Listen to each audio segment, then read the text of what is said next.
Welcome to the Vantage Fit Corporate Wellness Podcast. This podcast is sponsored by Vantage Fit, the all-in-one AI-powered corporate wellness platform developed by Vantage Circle. Maintaining good fitness can lead to lower healthcare costs in the long run. Regular exercise and a healthy diet can help prevent many chronic illnesses, reducing the need for costly medical treatments, medications, and doctor visits. Being physically fit can improve your productivity at work. When you are healthy and energized, you are more likely to perform well and advance in your career, potentially leading to higher income and job stability. Fitness can have both direct and indirect impact on your bank account. So let's talk more on this in today's episode of Vantage Fit Corporate Wellness Podcast. I'm your host Ritchie, and today I have with me an award-winning author and a transformation specialist, Ritchie Nkana. Ritchie here is an award-winning author, chartered accountant, metabolic conditioning coach, personal trainer, and a sports nutritionist. For over a decade, he led transformation initiatives in the banking industry. In the last few years, he launched his own coaching business, leveraging his expertise in both physical and financial fitness. Ritchie is dedicated to transforming busy individuals into peak performers through fitness. Welcome to the show, Ritchie. Thanks, Ritchie. Thanks for having me. We're so glad to have you here today, Ritchie. Thank you so much for your time. Anytime. So before beginning with our topic of today, would you please like to introduce yourself to our listeners and tell us about your journey? Right.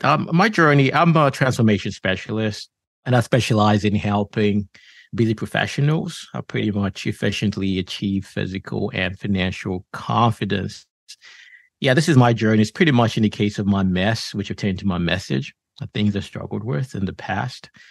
And because I've lived that life, and now I'm sort of like using the life experiences and how I transform myself and how I can actually help other busy professionals, parents, entrepreneurs that are struggling to find the time, I think, to maybe perform at peak, help them achieve that efficiently.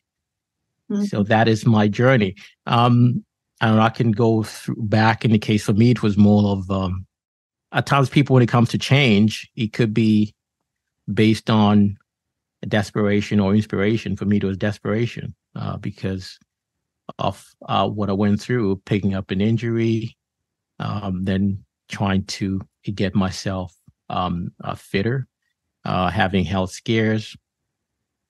So it's just a whole bunch of stuff, and that has actually got me to this place.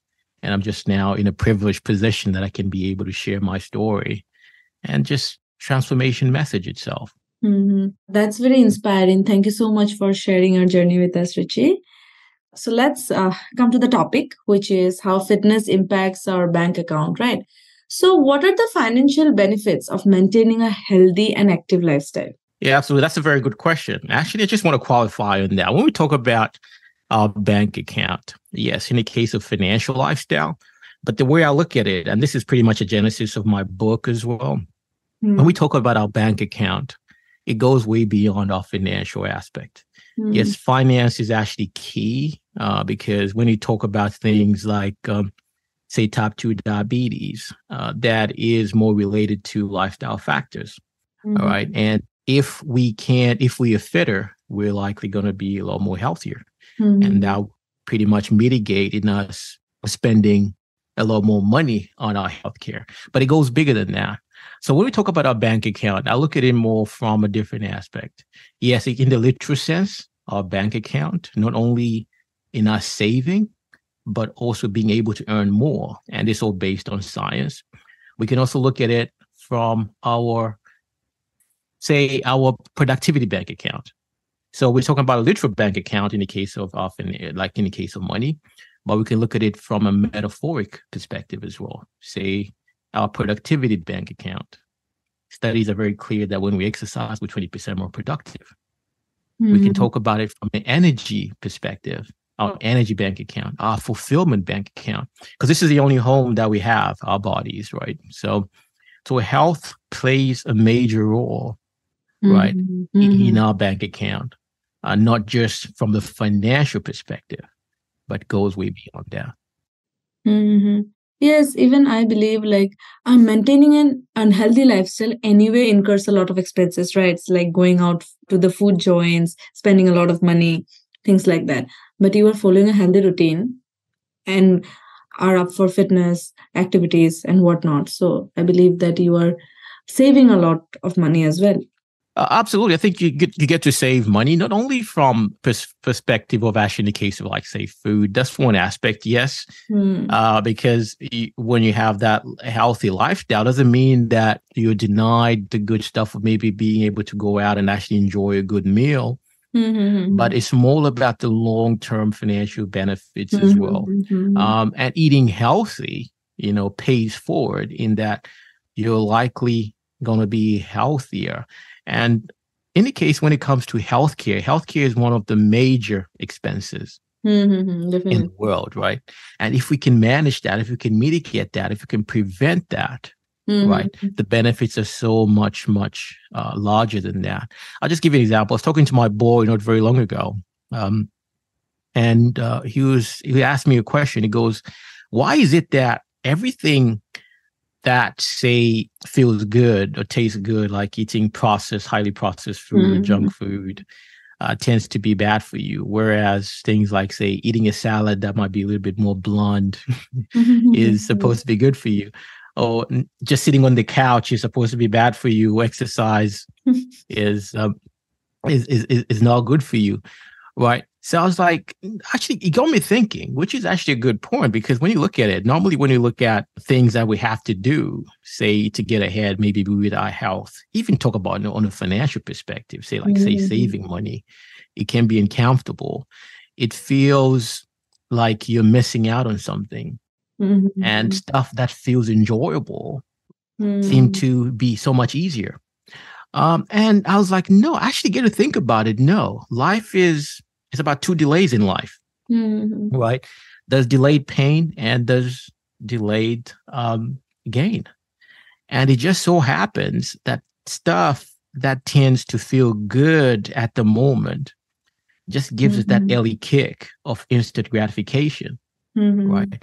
But the delayed pain, we get the delayed pain later on. And that delayed pain so much far outweighs the instant gratification. Talk about eating processed food. We might feel good right here and now, but guess what? Months, years down the line, we might pick up bad stuff. It could be type 2 diabetes. It could be obesity, all that kind of stuff that is not good for you. And that delayed pain so much far outweighs that initial instant gratification. On the other hand, right, when you look at delayed gain, right, it feels uncomfortable. Again, let me qualify that. Not pain, but discomfort. You put in that push-up, right? You're eating that salad, right? You're saving your money. It feels uncomfortable at that moment in time. But the gains that you get later on so much far outweighs that discomfort initially you're going through. So, yeah, so that is, I think we need to look at it from that perspective. Back to your question earlier. Exactly. And can you explain the correlation between fitness and increased work productivity and income potential? Oh, absolutely. That's a very good point, because again, that's the genesis of my on kind of my book. It's predicated on that fact, because for the most part, invariably when I speak to busy people, what I get is, Ritchie, I do understand the benefits of exercise and fitness, but I don't have the time. I need to put food on the table, right? Then my answer to that's counterintuitive, right? Because exercise and fitness will actually help you put more food on the table. And this is why. Studies are very clear that when we exercise, we're 20% more productive, right? We can talk about productivity. We can talk about that good neurotransmitters especially when we're busy, right? When you're busy, you're likely going to be in a stressed sort of like maybe a state, or stress might come along. And when you're stressed, you got things like cortisol levels elevated. And what helps in countering cortisol, you got good neurotransmitters like serotonin, dopamine. And guess what? When you exercise, right, levels of serotonin and dopamine are enhanced, right? Mm-hmm. You can I talked about productivity, focus when you exercise, you're more energetic. And these are all based on studies. Then there's a big one, I think, in my case, when it comes to our cognitive function as well, right? Our cognitive function is enhanced. There's a study that was done on BDNF. BDNF is a brain factor, and it drives neurogenesis, which is a reproduction of brain cells. And it was found that when we exercise, levels of BDNF are enhanced as much as threefold, 3 times, right? So when busy people tell me they don't have time to exercise because they need to put food on the table, when you look at those pointers, more of a reason why you need exercise. Again, why is it that you need exercise or be more productive to be able to earn more money? Because we get paid based on production or value we bring to the marketplace, right? So if we get paid based on the value, it's perceived value, right? If you bring more value to the marketplace, that will pretty much correlate to what somebody is ready to pay you or compensate you. So with those factors I just mentioned there, you're more productive, right? Because we paid for production. Cognitive function, because you have more creative. That is likely going to translate to you being able to earn more money. So when you look at it from that perspective, that's the reason why there is that huge correlation. When we talk about fitness and health, it's not just about looking good, which is for the most part is that mistaken view. It's more about how we look, but it goes way, way beyond that, especially if you are a busy person, you're in a demanding job. You need exercise and fitness to be able to perform at your peak, right? Would you be able to be almost like to do good without exercise and fitness? Of course you can, but will you be at your best? Of course not. And this is a whole thing. And there's this mistaken view that it takes hours in the gym. I don't have time. It's not so much about time. It's a knowledge, because you can extract a good workout. It doesn't take hours in the gym to extract a good workout. Yes. Fitness and productivity it's directly related, right? So a healthy physical body also boosts a healthy mind, right? So if a person is stable in both in terms of physical and mental health, the productivity is also going to rise, and that person will be like efficient. Absolutely. And there are plenty of studies to back that up. Absolutely. So what are some cost-effective ways to stay fit and maintain a healthy diet without breaking the bank? Like, we know people go to gym, but then sometimes I believe the gym membership and the subscription takes a lot out of our pockets, right? So do you think, can you suggest some of the cost-effective ways to stay fit and maintain a healthy diet? Absolutely. And I think we live in this age right now where it's so easy to get that. And money should not really be an excuse. I think money as a way, the reason why somebody cannot engage into a fitness routine or program is just a cop-out. We live in this YouTube world right now. We live in this digital age right now where there's everything out there. Yes, it might be there's so much knowledge, as I call it. There's so much knowledge, but it might be a little bit disorganized. So there is plenty you can do, just in case of walking, running, cycling. You don't need a gym membership to extract a good benefit of a workout. But it's just about being intentional. What is it you want to achieve? You can research it.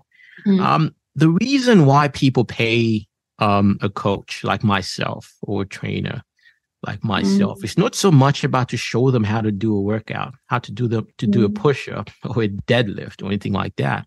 Yes, that might be part of it, but that's just a small piece to it.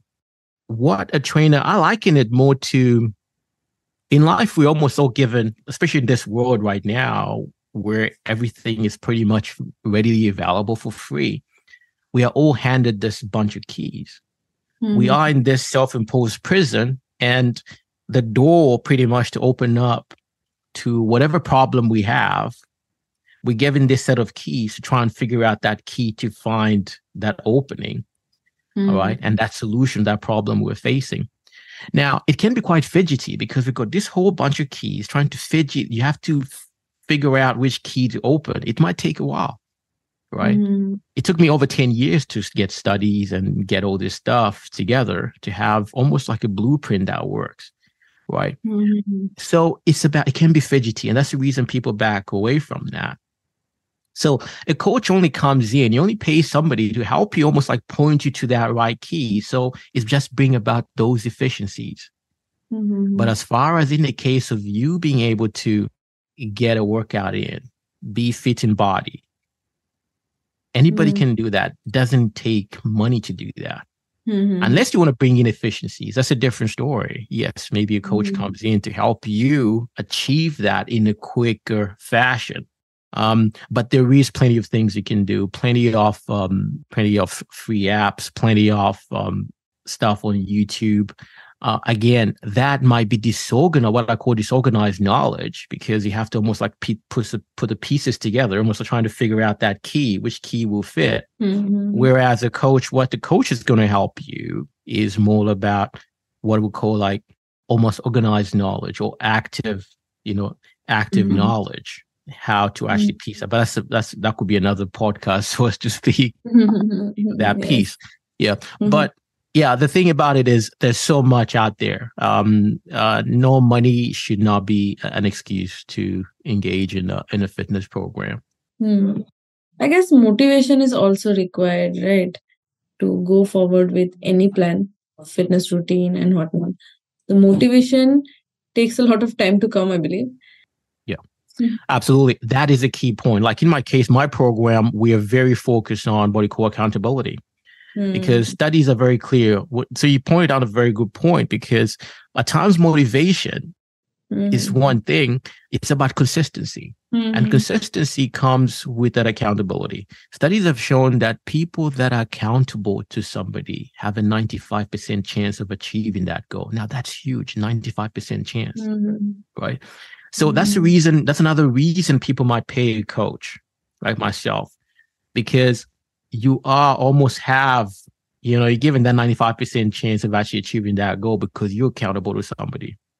So yes, motivation comes as part of it, but at times external motivation is one thing, but it has to come from intrinsic. Like in my case, in my program, we're very big. The very first, before I even teach somebody like the technicalities, be it we talk about nutrition or exercise, mindset as far as the reason why they're engaging in a program is actually key.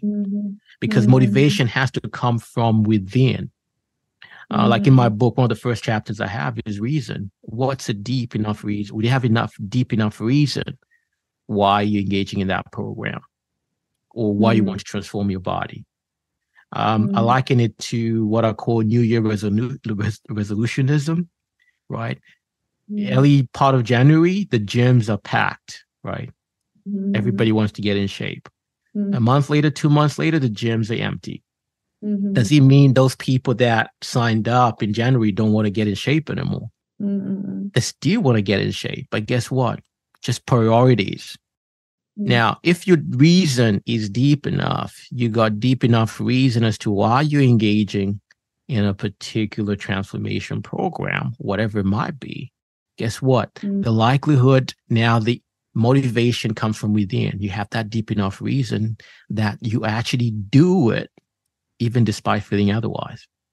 So you need to extract that. So yes, motivation is key, but it has to come from within.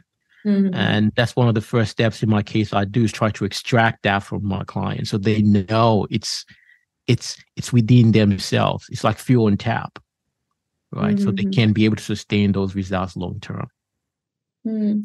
Motivation is very hard to build. Even I have seen it in my case. It took me 2-3 years to join a gym. I was demotivated, and I was like, I cannot, the motivation is not coming from within. But finally it did.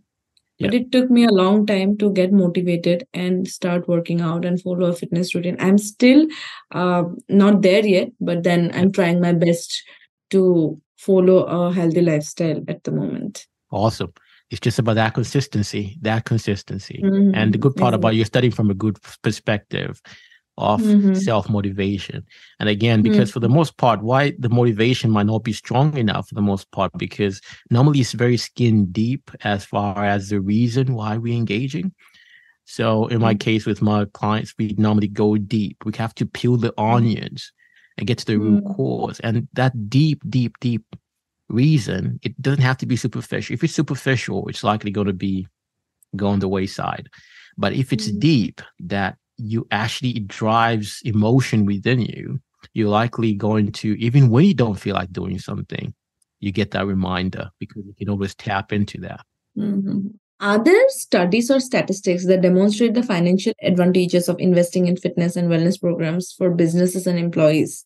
Oh, absolutely. I think one of them is, I think when it comes to health and fitness, I can talk about, one is UC Davis. There was a very good, interesting study there on cognitive function.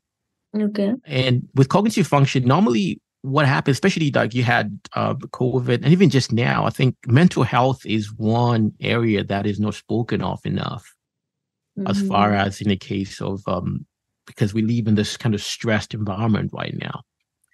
And the study by UC Davis found that people that are in a depressed state had levels of GABA and glutamate. These are neurotransmitters that are responsible for brain messaging. It was found that levels of GABA and glutamate were suppressed. Now, what's so interesting is that when you exercise, levels of GABA and glutamate are elevated. Right. So that's just one study. Another study, which was actually now based on employees themselves, I think, which I can also cover this in my book, is based on Leeds Metropolitan University. They did a study on about 200 workers. Okay. And what was so interesting is that when this study group went to the gym, right, there was 3 key variables that were enhanced. One, their patience. Apparently, their patience was on another level. It was just so much enhanced. Their time management was improved. Their focus was improved. This was compared to another study group that did not go to the gym that day. So that just pretty much almost summarizes productivity. And that's based on a real study based on gym and how this showed up. So these are kind of some, and there's plenty other studies I can actually go into. But those are just just 2 studies that I can sort of refer to that does show that almost like direct correlation, exercise and fitness and how we show up, be it in our workplaces, reduce absenteeism, so as to speak, and just be at our best, perform at our peak. Yes. Okay, so with this, we almost come to the end of today's session. So thank you so much, Ritchie, for your insights. So last but not the least, would you like to give some suggestions from your end to our listeners about how fitness impacts the bank account and how we should go about it?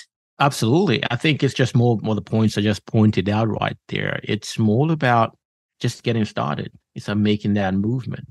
Yes, the correlation is very clear. I can go study after study. I've got a lot of resources as well in my website, free resources that you can reach to.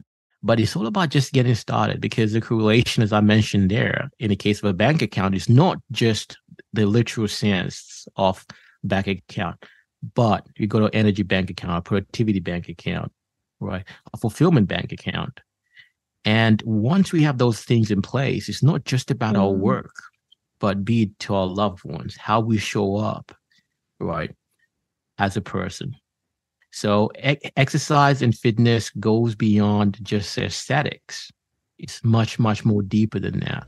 Okay, Ritchie, thank you so much for giving us your valuable time and knowledge. The entire session was very insightful to me. I hope you had a pretty good time too, talking to me. Absolutely. Absolutely. We could have gone on for hours. Yes, absolutely. Probably some on some different topic next time. Yeah. Absolutely. There's so much we can talk about. Yes, so much we can talk about. Exactly. Anyway, thank you so much again. Have a great day ahead. Take care. Bye-bye. Same, Dipshi. Appreciate it. Thanks for listening to Vantage Fit Corporate Wellness Podcast. Please do subscribe to Vantage Fit Corporate Wellness Podcast on Apple Podcast, Spotify, and our YouTube channel for new episodes.